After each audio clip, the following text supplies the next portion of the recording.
بسم الله الرحمن الرحيم قل هو الله أحد. Bersolawat kita kepada Rasulullah SAW dengan ucapan Allahumma sholli ala Sayyidina Muhammad wa ala alihi wa sahbihi wasallim. Semoga dengan banyak bersolawat kita mendapatkan syafaat dan dapat dengan mudah meneladani akhlak Rasulullah. Jadi malam Lailatul Qadar ini ada sejarahnya. Sejarahnya itu di saat Rasulullah sedang duduk bersama beberapa orang sahabat, tiba-tiba Rasulullah tersenyum sendiri. Ditanya oleh sahabat, "Ya Rasulullah, apa yang membuatmu tersenyum?" Kata Rasulullah, "Diperlihatkan hari akhir kepadaku.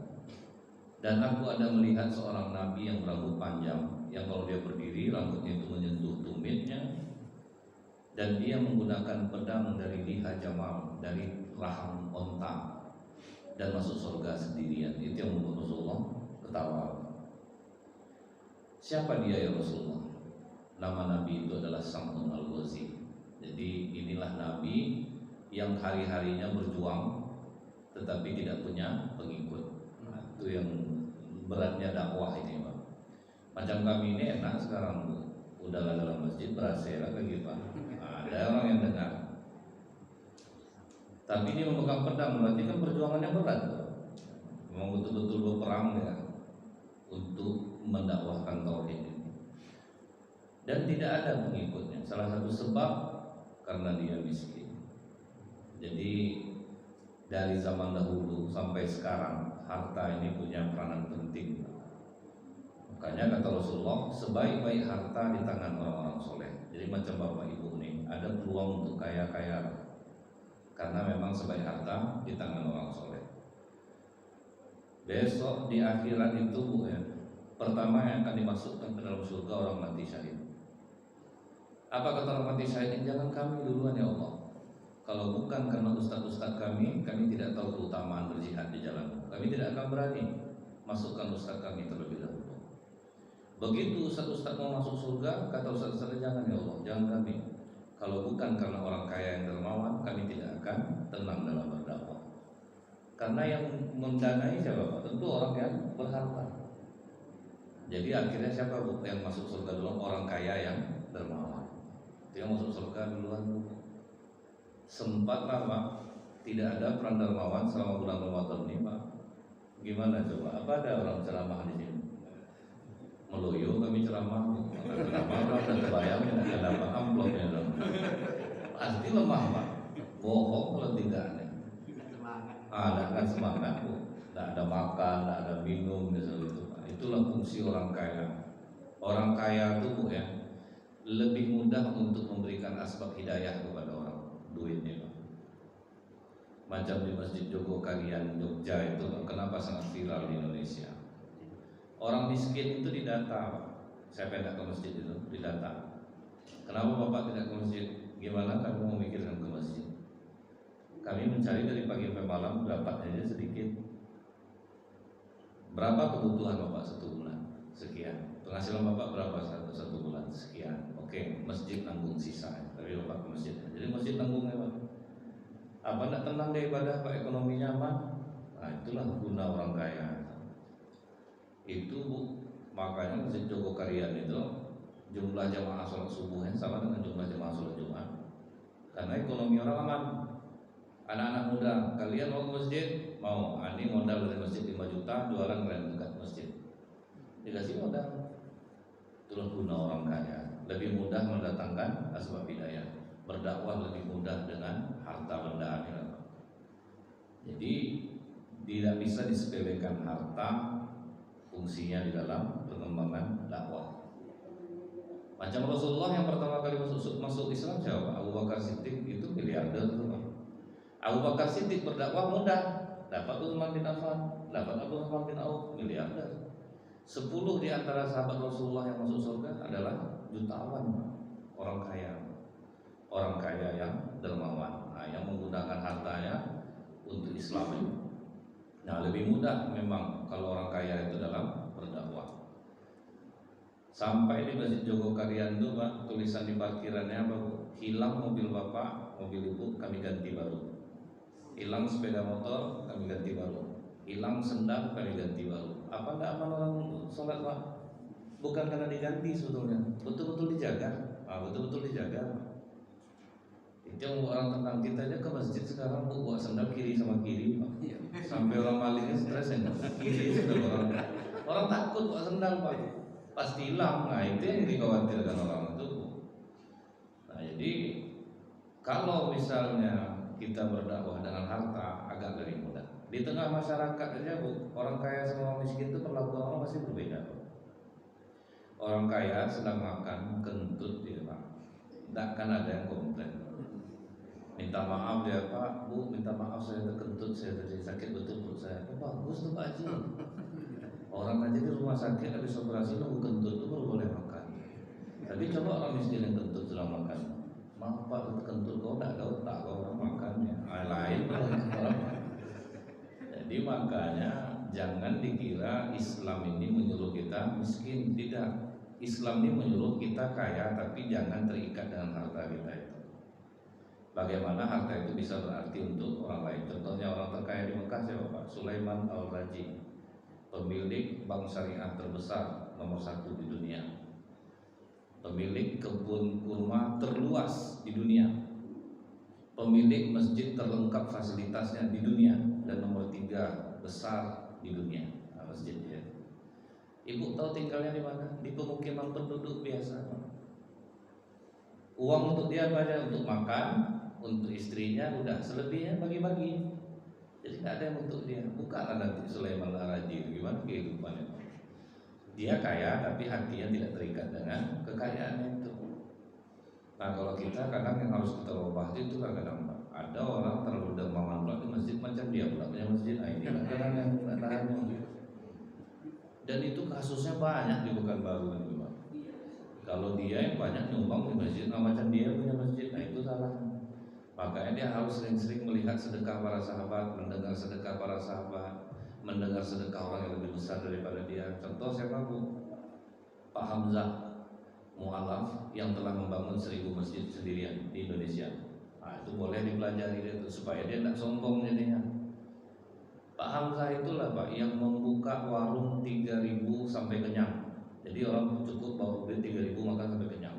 Padahal dia beli makanan itu 15.000, cuma dijualnya 3.000. Udah berapa cabangnya di Jakarta? Nah, kalau orang-orang kaya yang dermawan di daerah tempatan, pelajarilah orang-orang yang lebih banyak sedekah daripada kita, supaya kita jangan terbawa ego. Oleh itu ibu Pak di masjid Pak, dapat orang macam ini Bu hancur mengurus hati mengurus tubuhnya. Dia tidak mengurus masjid Pak, tapi kekuatannya besar, pengaruhnya besar. Karena kan kami ini kan di beberapa masjid Pak, kasusnya sama semua. Dulu ingat saya ada donatur besar di masjid itu, dia punya lahan sawit cukup luas. Menjadi ketentuan Allah, anak perempuan donatur ini jatuh cinta sama imam masjid. Menurut kita kan bagus Pak, cuman bapak itu masih unsur duniawi, tidak setuju dia anaknya sama imam masjid itu. Walaupun dia udah rajin sholat, tapi pandangan dunianya masih besar. Kalau imam masjid ini dianggap suram gitu Pak, tidak banyak duitnya. Padahal Bu, tidak selamanya duit bisa membuat kita bahagia, walaupun itu sumbernya bagus. Contohnya jalanlah Bapak Ibu ke pengadilan agama, yang paling banyak bercerai 80% orang kaya, bukan orang miskin. Ada yang punya pembantu 8 di rumah, kolam renang di rumah, orang Pekanbaru ini Pak.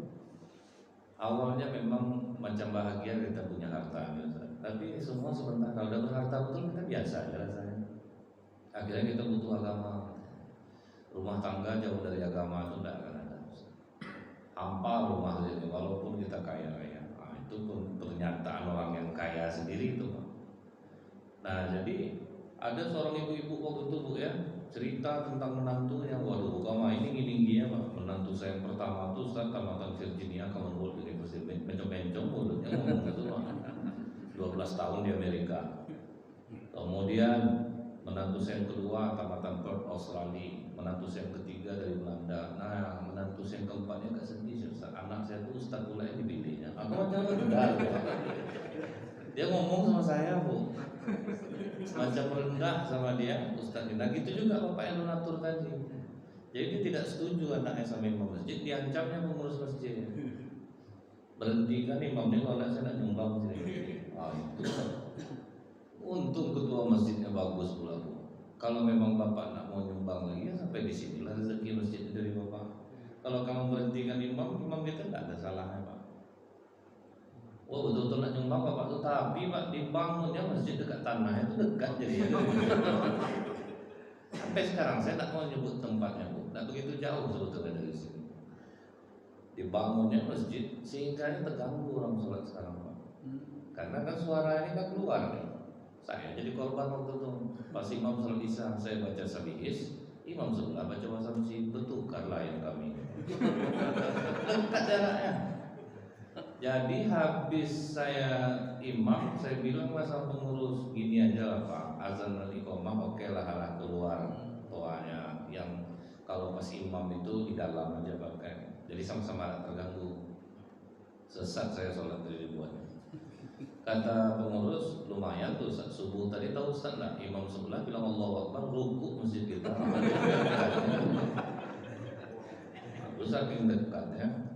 Jadi kalau bapak ibu udah dermawan, udah kaya, lupakan. Maksudnya sudah membantu, lupakan.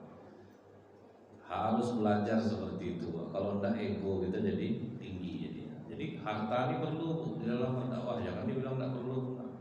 Saya pernah mencoba pak. Kan dulu dekat jalan Kodah itu ada ojek pengkolan itu. Jadi saya tanya sama bapak, waktu itu penghasilan mereka 35.000 satu hari. Saya tanya, mau nggak dengar ceramah pak? 3 hari dikasih 100.000 satu hari.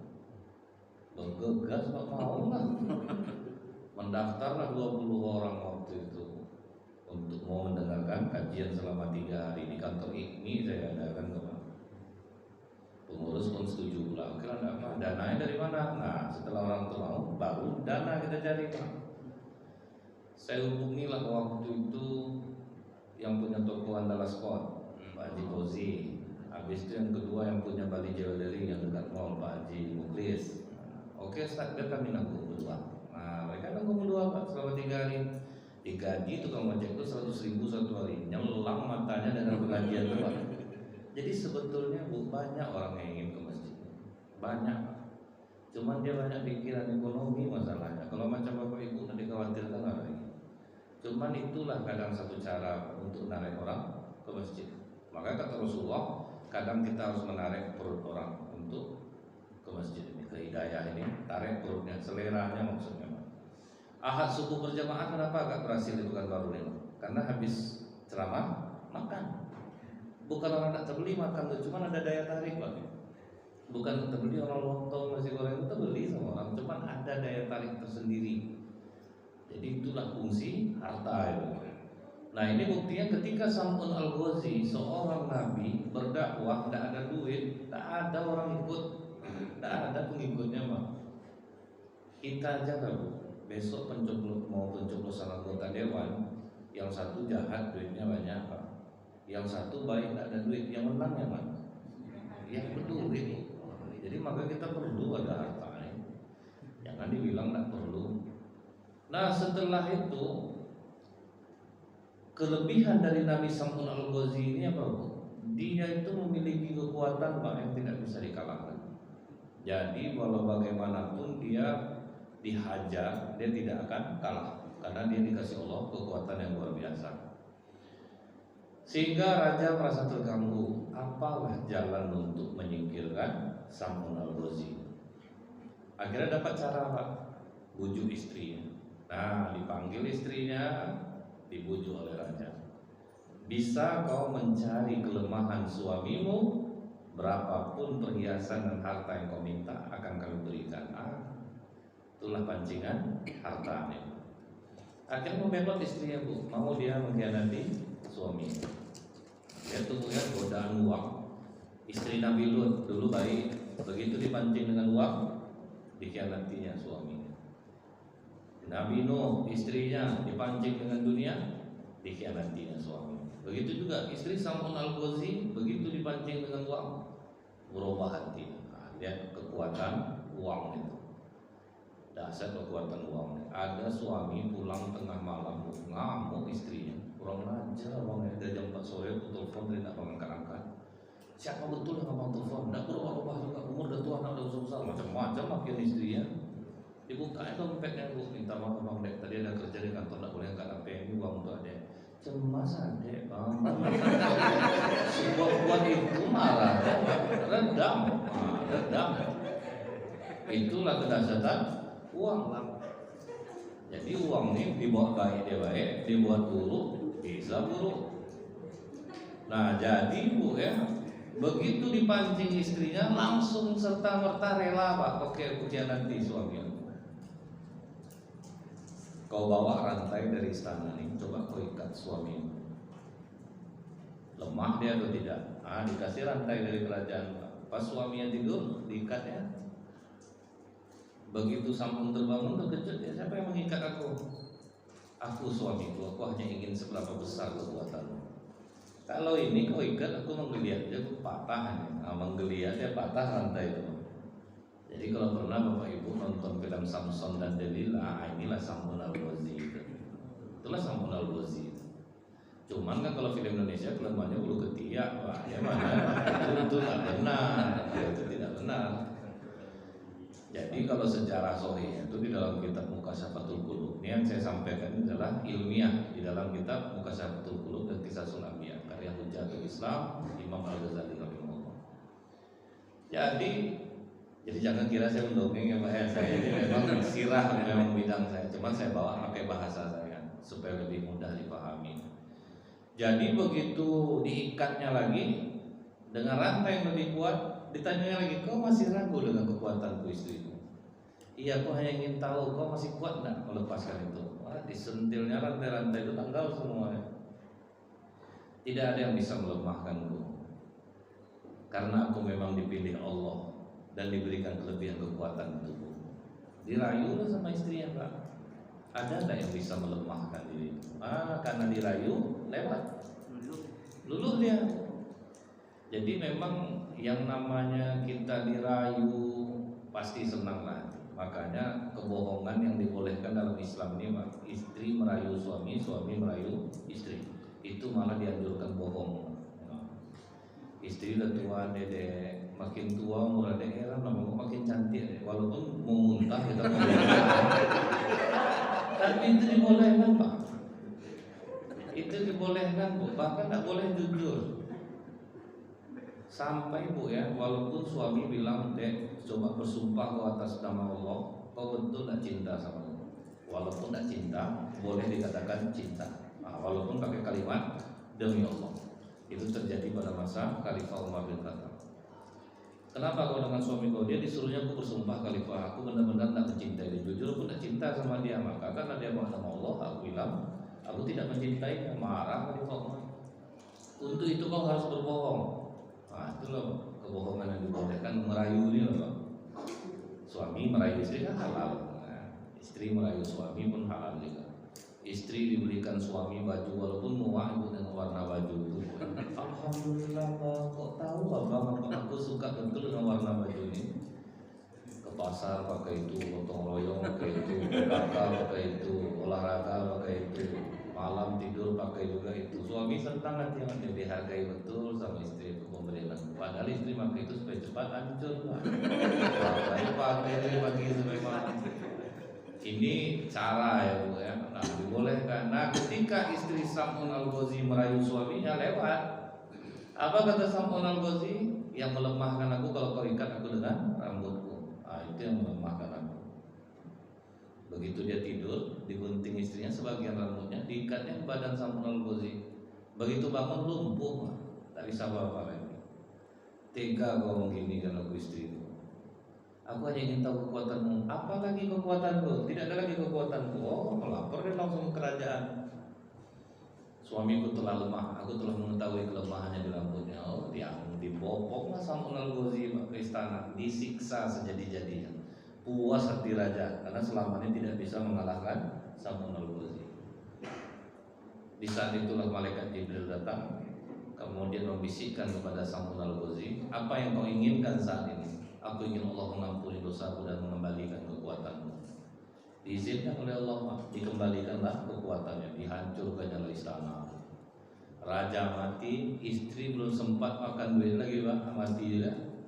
Istri mati, orang pokoknya yang di bawah istana itu mati semuanya, tertimpa bangunan dan sebagian melarikan diri kocar kacir. Setelah itu apa kata Sam'un? Ya Allah, akan aku tebus kesalahanku ini. Aku akan beribadah selama 1000 bulan. Aku akan berpuasa di siang hari dan berjuang di jalanmu selama 1000 bulan. Mendengar itu temenunglah sahabat. Umur kami tidak sampai seperti Sam'un, sementara ibadah Sam'un segitu banyaknya Rasulullah. Apa mungkin bisa kita mengalahkan ibadah Sam'un lalu? Di saat itulah turun surat Al-Qadar ini. Kalau kita dapat satu malam aja, maka lebih baik daripada amalan Sam'un selama 1000 bulan. Nah, itulah keistimewaan yang dikasih Allah kepada umat Rasulullah ini. Cuma kita tentu cara mengejarnya ini, Pak. Cara mengejar ini Bu, salah satunya adalah memperbanyak istighfar kepada Allah.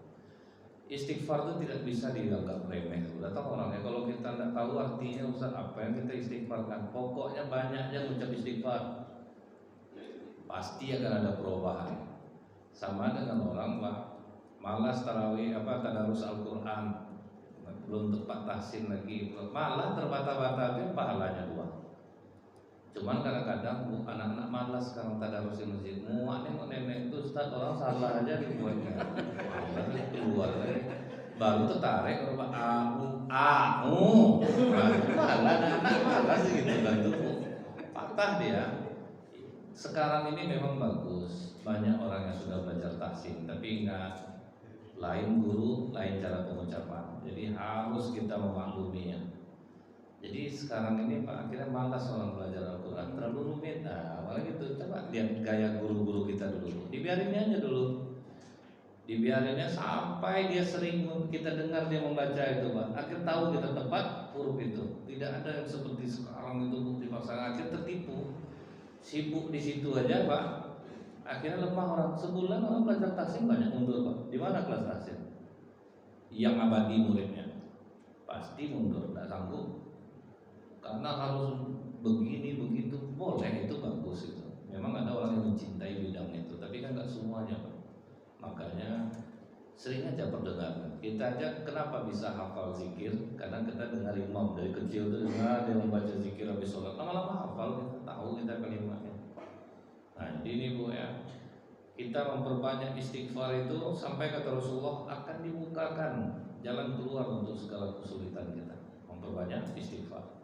Salah satu contohnya yang terjadi di kehidupan nyata ini, ketika Imam Ahmad bin Hanbal, dia sangat ingin sekali pergi ke Syam.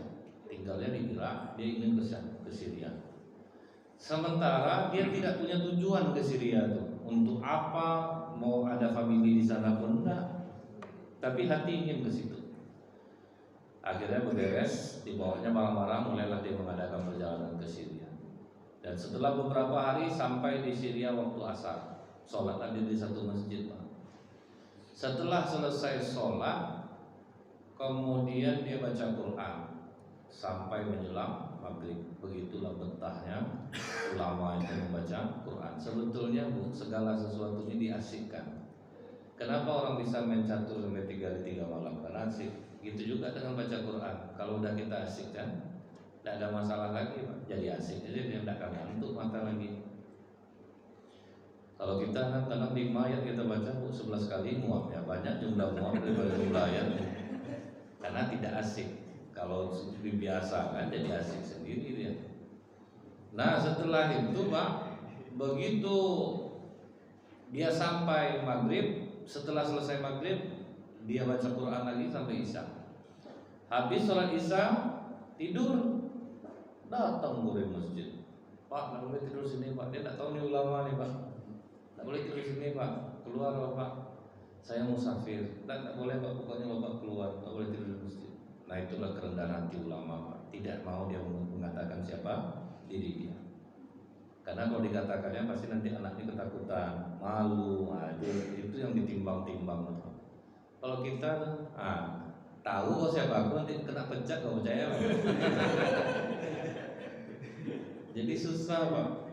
Agama ini Bu ya, kalau untuk belajar agama 2 tahun bisa putus Pak. Tapi belajar Anda memahami orang itu bisa belasan tahun. Nah itulah yang dipelajari dari ulama itu. Mereka dipikirkannya Pak. Contohnya Hatim Al-Asom. Sebetulnya namanya apa Hatim Pak? Al-Asom itu artinya tuli. Padahal dia ulama yang mendengar loh, tapi dia digelari Hatim Al-Asom. Gara-gara apa? Dulu kan tidak pakai mic kita ceramah. Jadi orang bertanya itu kan maju. Jadi ada ibu-ibu maju bertanya, Bu, terkentut ibu kuat. Supaya ibu tidak malu, apa kata Hatim ini Pak? Bu, tolong diulang lagi pertanyaannya, saya agak peka. Hilanglah malu ibu ini. Nah, sejak itulah namanya Hatim Al-Asom. Begitulah memikirkan jangan sampai orang malu. Nah itu kemudian itu adab tuh Pak. Makanya kalau itu hanya bisa dipelajari di pesantren. Nah kalau yang seperti itu. Karena kalau di pesantren itu Bu ya, jauh kiainya lagi berhenti semua itu. Diam. Sampai kiainya jalan, begitulah diajarkan untuk menghormati itu. Nah jadi akhirnya keluarlah Imam Ahmad bin Hanbal ini Pak. Diterimanya aja takdir dia lah, kena usir lah. Dibentang ya, tinggalnya di teras masjid, datang lagi gurim yang sama. Bapak dengar lah Pak, nggak boleh tidur di masjid, kan masjid itu nggak boleh. Keluar Bapak. Oh iyalah, katanya digulungnya, tinggalnya Pak. Rupanya nampak sama tukang roti di sekitar masjid itu. Dipanggilnya, Pak, sini, Bapak nggak boleh tidur di masjid. Tidak. Kalau gitu tidur di tempat saya aja Pak. Kamar udah saya bersihkan. Makan Bapak dulu ya. Itulah Bu. Kalau kita rajin ibadah, takdir buruk apapun yang menimpa kita pasti jadi baik. Tak perlu kita khawatir.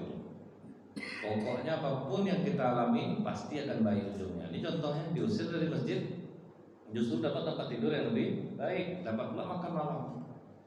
Diperhatikan oleh Muhammad bin Hanbal, selama orang ini membuat roti itu, mulutnya senantiasa mengucapkan astagfirullah, astagfirullah. Tidak berhenti. Akhirnya tanya Muhammad bin Hanbal, udah berapa lama kau beristighfar? Sudah lama Pak. Pokoknya kalau saya di luar sholat, hanya istighfar inilah yang selalu saya amalkan. Apa yang kau dapatkan dari istighfar yang kau lakukan? Wah banyak Pak. Kadang baru terpikir sesuatu itu dikabulkan oleh Allah. Ada enggak permohonan kau yang belum dikabulkan oleh Allah? Ada satu lagi Pak. Apa itu? Aku sangat ingin sekali ketemu dengan Imam Muhammad bin Hanbal. Aku ingin dia tidur di tempatku ini dan makan bersamaku. Di situ terdiam Imam Muhammad bin Hanbal. Berarti gara-gara istighfar kau sampai kemari. Nah, itu Pak. Jadi kalau suami tidak pulang-pulang istighfar katanya, pasti balik. Pak ayah dia duit ngasih tak perlu mencak-mencak, istighfar katanya. Nah, itulah dasarnya istighfar. Kalimat istighfar itu yang menuntun hati kita menjadi baik. Asal banyak kita menyebut-nyebut nama Allah ini, datang pengaruh itu ke jiwa kita pasti itu. Karena memang Allah menyuruh kita banyak-banyaklah menyebut nama Allah. Jadi apapun itu pasti akan menyejukkan jiwa kita. Itulah kedahsyatan istighfar. Dan kejadian ini terjadi di India. Ibu-ibu miskin, anaknya sakit tulang, sementara dokter itu hanya ada di ibu kota. Kalaupun ada dokternya, biayanya pun tidak ada. Apa cara Allah menolong dia? Ibunya amalannya istighfar aja Pak. Rupanya adalah pertemuan dokter-dokter tulang di India itu di satu tempat, tapi bukan di tempat dia. Entah mengapa hujan dilebatkan oleh Allah sehingga mau tidak mau transit di daerah itu Pak. Dan tidak bisa meneruskan perjalanan dengan pesawat, harus lewat jalan darat saking kuatnya hujan, sampai patah wiper mobil itu di jalan. Karena saking kuatnya kata dokternya, udah jangan diteruskan, kita berhenti aja dulu. Pas berhentinya berteduh di rumah, ibu yang anaknya sakit tulang, diantarkan dokter, diantarkan Allah dokter ke rumahnya. Sampai dokter tanya, kenapa anak ibu? Dia sakit tulang. Wah langsung dokter tuh memeriksa ya Pak. Nah itulah kuasa Allah itu ya. Sama dengan orang mengatakan, bukan orang mengatakan, Rasulullah mengatakan, sembuhkan penyakitmu dengan sedekah. Tidak mungkin Rasulullah bohong itu Pak. Makanya di Arab Saudi kita tidak akan pernah menjumpai rumah sakit itu antri, tidak akan pernah. Dokter di Mekah itu tidur tuh Pak. Di Madinah itu perawat tidak ada kerja, pasien tidak ada. Pas datang jamaah Indonesia lah Pak, agak hidup darah dokter. Awalnya kerja. Ini semenjak orang nggak umroh haji ini Pak, wah nganggur dokter di sana. Yakin saya nganggur. Sedangkan hari biasa sudah nganggur Pak. Karena apa Bu? Di sana itu udah sakit-sakit badannya Pak, sedekahnya lebih besar daripada biasa. Itu terus amalan mereka tuh Pak. Pokoknya kalau udah sakit-sakit padahal berapa ada duit keluarkan untuk sedekah. Baru-baru ini pekan baru nenek-nenek Pak, udah diponis 7 hari lagi cuma umurnya. Di teleponnya Ustaz Abdul Somad Pak, lewat siapa gitu ya Pak. Dibilangnya ke UAS, saya ada uang 80 juta. Daripada saya mati, hartanya juga tidak ada gunanya, saya mau berwakaf di tabung wakaf rumah. Bisa nggak dijemput ke rumah sakit? Nah, datang UAS dan beberapa orang ke rumah sakit. Diserahkan nenek itu uang 80 juta Pak. Sampai sekarang hidup nenek itu Pak. Hidup nenek itu berhasil operasinya Pak. Hidup sehat walafiat. Nah, itulah dasarnya sedekah. Ini sakit kita diabetes, sedekah 10.000 banyak atau bisa Pak. Imbangilah. Kalau sakit keras, perbanyak sedekah. Nah, jadi itu sama Bu, tidak ada amalan yang tidak berbuah Pak. Nah, tidak ada amalan yang tidak berbuah. Nih istighfar inilah, kejarlah dengan istighfar, perbanyaklah Bu. Itu yang menuntut kita menjadi baik. Karena ingat, sebesar apapun itulah Allah nih Bu ya. Sebesar apapun kesalahan kita, siapapun kita di masa lalu, menggunung dosa itu dengan istighfar Allah ampuni semua. Beda dengan manusia Bu, 1000 kebaikan yang kita buat, satu kesalahan habis 1000 kebaikan. Jadi buat apa lagi kita cari ridho manusia Pak? Mending cari ridho Allah lagi. Jelas banyak kesalahan bisa diampuni Allah. Di mata manusia ini kita tidak akan pernah bisa memuaskan manusia, tidak akan pernah memuaskan manusia. Sehingga banyak orang mencoba memuaskan manusia selama dia jadi pengurus. Misalnya ada bagi-bagi beras, bagi aja lah semua nanti daripada ribut. Nah itu akibatnya Pak. Karena Pak ingin orang puas, mana bisa, tidak bisa Pak. Di mata manusia ini Bu, apa aja salah. Itu yang dicontohkan oleh Luqmanul Hakim. Ada keledai naik dia sama di punggung keledai itu berdua anaknya. Jalan datang orang kampung satu, Pak berat keledai itu, turunlah satu. Turun anaknya, lewat di kampung satu lagi. Ini bapak tidak ada otaknya, anak suruh jalan dia di atas. Akhirnya naikkanlah anaknya ke atas. Lewat lagi kampung satu lagi, anak durhaka kau ya, bapak kau jalan di bawah, kau naik di atas. Akhirnya apa Bu? Digendongnya keledai itu dia agak ngikut kata orang. Akhirnya kita salah jadinya. Jadi di mata manusia ini tidak ada kita yang sempurna. Ustaz Somad aja yang nikah orang yang ribut Pak. Masalahnya Ustaz anak gadis dapat sama dia kan sama sebaya anak itu. Nanti dapat dia janda Bu. Awak terkenal janda lah yang dicari. Kan serba salah. Tidak ada Bu. Pokoknya manusia ini tidak usah didengarkan betul. Karena kita tidak akan pernah bisa memuaskan manusia. Nah itu Bu ya, harus kita tahu. Istighfar ini sebanyak apapun kesalahan kita, siapapun kita di masa lalu. Makanya Allah kadang dikasihnya kita sakit Pak, itu untuk menghapus dosa-dosa masa lalu kita. Waktu bapak muda dulu Pak, kan bapak banyak juga perempuan yang suka sama bapak. Iya kan tuh bapak tinggalkan. Nah itu tebus dosa. Macam ibu dulu Bu kan, abang ini Bu iya kan juga, ini Bu iya kan juga, duitnya Bu terima, akhirnya Bu nikah sama bapak yang sekarang. Nah, akhirnya dia stres, itu kan dosa masa lalu. Berapa tahun ibu nak pakai jilbab dulu, sholat udah, jilbab belum. Dulu kan orang tak tahu jilbab besar ini, jilbab peta aja, karena leher nampak. Itulah dosa yang harus kita tebus itu. Dan itu untungnya Bu. Yang kedua, kita punya amalan di bulan Ramadan ini, yaitu zakat. Zakat itu mensucikan hati itu, mensucikan diri Bu. Ada kita menghibah orang di bulan Ramadan itu pandang mata. Nah, dengan zakat yang sedikit itu loh bisa mensucikan jiwa. Tapi saya syukur juga banyak pakai beras ya Pak ya. Alhamdulillah, memang itulah sebetulnya zakat fitrah. Bukan pakai uang. Kalau pakai uang tuh bahan pokok bukan jadi makan, jadi PCD dia nanti Pak, jadi kursi. Ya kan kalau dijadikan duit Pak. Tapi kalau jelas makan kan untuk dimakan. Nah ini mudah-mudahan berkah kita berzakat kita dengan beras. Kalau ada zakat apa pakai uang, nah ini uang. Nah ini zakat walaupun sebetulnya boleh diganti dengan uang, tapi lebih afdol kita dengan makanan pokok. Nah itu untuk mensucikan jiwa kita. Sampai apa kata seorang sahabat, ya Rasulullah, kenapa hati aku ini keras? Udah rajin sholat hati keras juga. Kan kita ini banyak juga Pak, sholat udah rajin ego tinggi Pak. Nggak diterima pendapat pindah di masjid lain Pak. Kan banyak masjid sini, pindah di masjid Abu Bakar, pindah di masjid Subirin ya Pak. Kenapa bisa seperti itu? Kata Rasulullah, tahukah kau untuk melunakkan hati? Beri makan fakir miskin. Itulah cara untuk melunakkan hati. Beri makan, bukan beri uang. Beri makan. Nah, itulah dengan beras kita nih Pak ya. Beri makan orang miskin. Itu bisa melunakkan hati kita. Jangankan ke manusia lagi Bu, kucing aja kita kasih makan Pak, berubah hidup kita di luarnya. Kalau maka banyak sekali pelihara kucing gitu Pak ya. Itu karena terasa nih perubahan ke dirinya. Kucing kan halal, bagaimana kalau anjing? Ingat dalam hadis Bukhari, seorang pelacur kehausan di tengah padang pasir, turun dia untuk mengambil minum. Begitu sampai di atas, dia lihat ada anjing yang kehausan. Dia kasih anjing itu minum. Apa kata Rasulullah? Diampuni Allah dosa-dosa. Tapi pelacur jangan asal dengar ini. Dia takut Pak ada nanti terdengar di toa. Oh, itu caranya rupanya. Tapi kita pelacur kasih minum anjing itu lah katanya. Jadi itulah dasarnya Bu. Amalannya sedikit. Makanya kalau mayat dihidupkan lagi dia ke bumi ini mintanya Bapak, Rabbi laula akhartani ila ajalin qarib fa asaddaq.